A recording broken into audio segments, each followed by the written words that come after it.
दोस्तों, क्या आपने कभी सन्नाटे की आवाज सुनी है?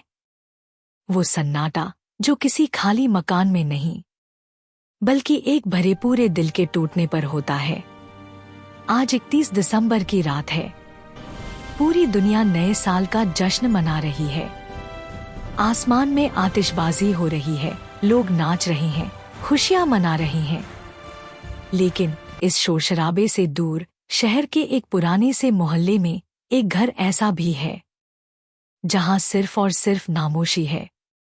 आज की कहानी एक बूढ़ी माँ की है। एक ऐसी माँ जिसका न्यू ईयर गिफ्ट एक फोन कॉल पर ही खत्म हो गया।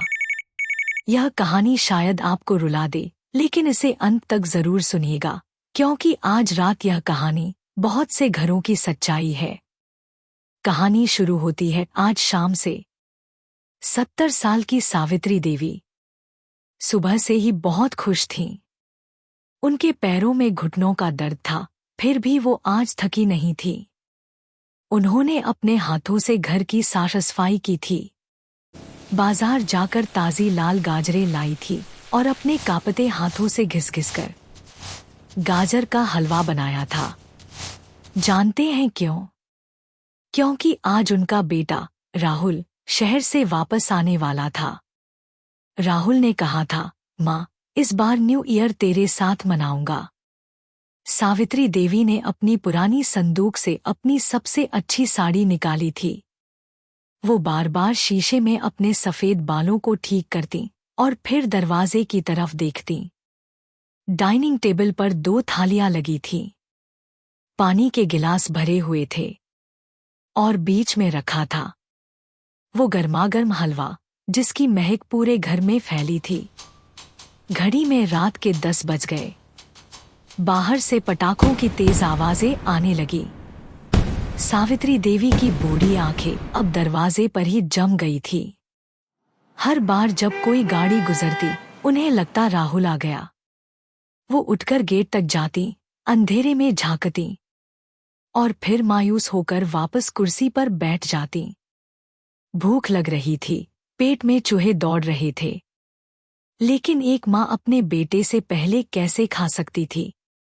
उन्होंने सोचा, शायद ट्रैफिक होगा, शायद राहुल गिफ्ट ले रहा होगा।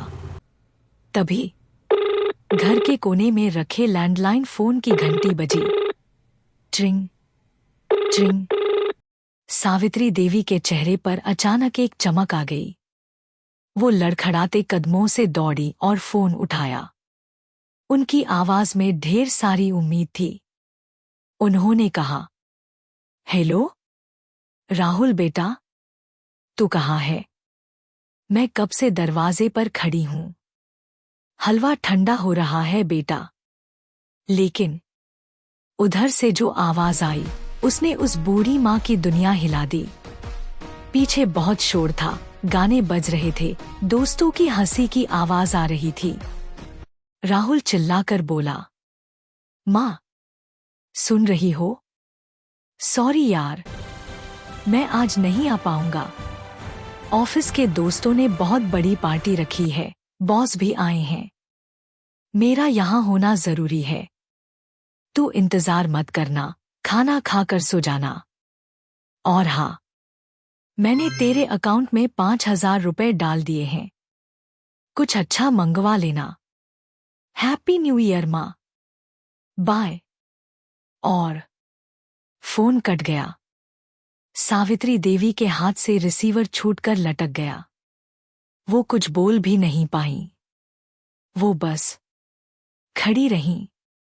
उस एक पल में उनकी सारी थकान, सारा उत्साह, सारी खुशियां सब मिट्टी में मिल गईं। वो धीरे धीरे कदमों से वापस डाइनिंग टेबल के पास आईं। वो हलवा अब ठंडा हो चुका था, बिल्कुल उनकी जिंदगी की तरह। उन्होंने कांपते हाथों से हलवे की कटोरी उठाई, उसे देखा और फिर वापस रख दी। भूख मर चुकी थी। उस बड़े से घर में वो अचानक खुद को बहुत छोटा और लाचार महसूस करने लगी। उनकी आंखों से एक आंसू टपका और उनकी झुर्रियों वाले गाल पर अटक गया। वो रुपए नहीं चाहती थी, वो तोहफे नहीं चाहती थी। वो बस अपने बेटे का थोड़ा सा वक्त चाहती थी। वो वही कुर्सी पर सिर झुकाकर बैठ गई। घर का सन्नाटा अब उन्हें खाने को दौड़ रहा था। उन्हें अपनी ही सांसों की आवाज डरा रही थी। तभी रसोई की खिड़की पर कुछ खटरपटर हुई। सावित्री देवी ने अपने आंसू पोंछे और देखा। खिड़की के कांच के बाहर एक छोटा सा भूखा पिल्ला ठंड में ठिठुर रहा था। वो शायद हलवे की महक सूंघकर वहां आया था। उसकी आंखें सावित्री देवी की आंखों जैसी ही थी, उम्मीद से भरी हुई और अकेली। वो कांच पर अपने छोटे छोटे पंजे मार रहा था।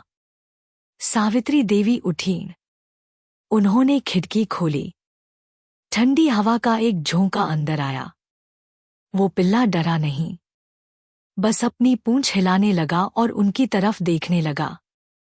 उस पल सावित्री देवी को महसूस हुआ कि अकेला सिर्फ इंसान नहीं होता। भूख और इंतजार का दर्द हर किसी को एक जैसा होता है। उन्होंने राहुल के लिए परोसी हुई वो थाली उठाई जिसमें उन्होंने बहुत प्यार से खाना निकाला था।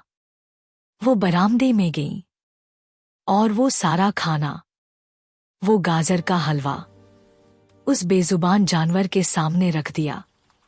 वो पिल्ला भूखों की तरह खाने पर टूट पड़ा।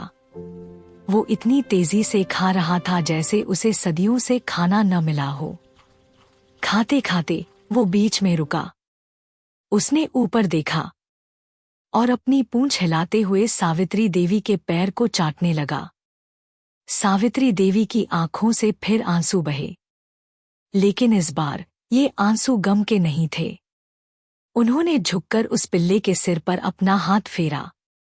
उस ठंडी बर्फीली रात में उस जानवर के स्पर्श ने उन्हें वो गर्माहट दी जो उनका अपना बेटा अपना खून होकर भी नहीं दे पाया। उस रात शहर के एक आलीशान क्लब में राहुल अपने दोस्तों के साथ शैंपेन उड़ा रहा था।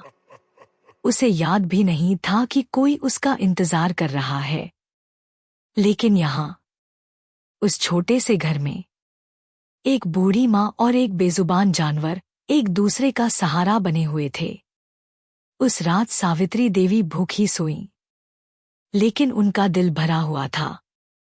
उन्हें एक बात समझ आ गई थी कि अपना वो नहीं होता जिसके साथ खून का रिश्ता हो। अपना वो होता है जो आपके अकेलेपन में आपके साथ खड़ा हो, चाहे वो इंसान हो या जानवर। दोस्तों, आज की रात हजारों माँ बाप ऐसे ही फोन का इंतजार कर रहे होंगे। अगर आप अपने परिवार से दूर हैं तो प्लीज उन्हें सिर्फ पैसे मत भेजिए। उन्हें आपका पैसा नहीं, आपका प्यार चाहिए। इस नए साल में कोई महंगा गिफ्ट मत दीजिए, बस उनके पास बैठिए, उनका हाथ थामिए, क्योंकि पता नहीं अगला नया साल देखने के लिए वो हमारे साथ हो या न हो। वक्त बहुत कम है और पछतावा बहुत लंबा।